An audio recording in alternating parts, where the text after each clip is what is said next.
أعوذ بالله من الشيطان الرجيم. بسم الله الرحمن الرحيم. اللہ کے نام سے شروع جو نہایت مہربان رحمت والا ہے۔ هل أتاك حديث الغاشية وجوه يومئذ خاشعة عاملة ناصبة تصلى نارا حامية تسقى من عين آنية ليس لهم طعام إلا من ضريع لا يسمن ولا يغني من جوع۔ بے شک تمہارے پاس چھا جانے والی مصیبت کی خبر آ چکی، بہت سے چہرے اس دن ذلیل و رسوا ہوں گے، کام کرنے والی مشقیں برداشت کرنے والے بھڑکتی آگ میں داخل ہوں گے، انہیں شدید گرم چشم سے پلایا جائے گا، ان کے لیے کانٹے دار گھاس کے سوا کوئی کھانا نہیں جو نہ موٹا کرے گا نہ بھوک سے نجات دے گا۔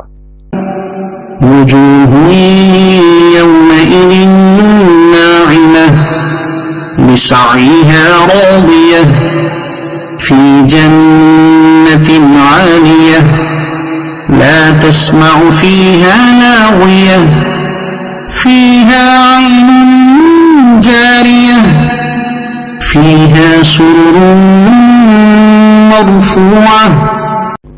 بہت سے چہرے اس دن چین سے ہوں گے، اپنی کوشش پر راضی ہوں گے، بلند باغ میں اس میں کوئی بیہودہ بات نہ سنیں گے، اس میں جاری چشمے ہوں گے، اس میں بلند تخت ہوں گے۔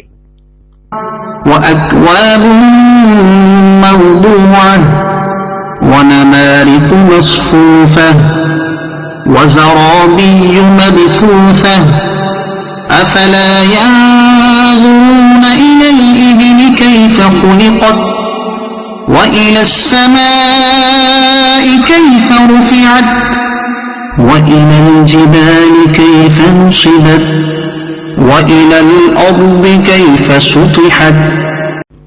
اور رکھے ہوئے گلاس ہوں گے اور صف در صف گو تکیے لگے ہوئے ہوں گے اور عمدہ قلین بچھے ہوئے ہوں گے، تو کیا وہ اونٹ کو نہیں دیکھتے کہ کیسا بنایا گیا ہے، اور آسمان کو کیسا اونچا کیا گیا ہے، اور پہاڑوں کو کیسے قائم کیا گیا ہے۔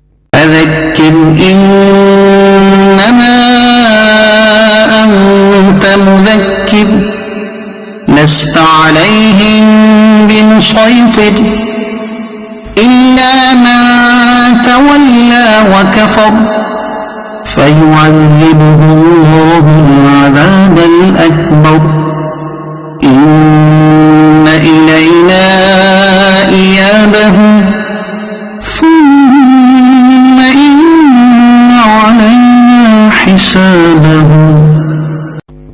اور زمین کو کیسے بچھائی گئی ہے، تو تم نصیحت کرو، تم تو نصیحت کرنے والے ہی ہو، تم کچھ ان پر زبردستی کرنے والے نہیں ہو۔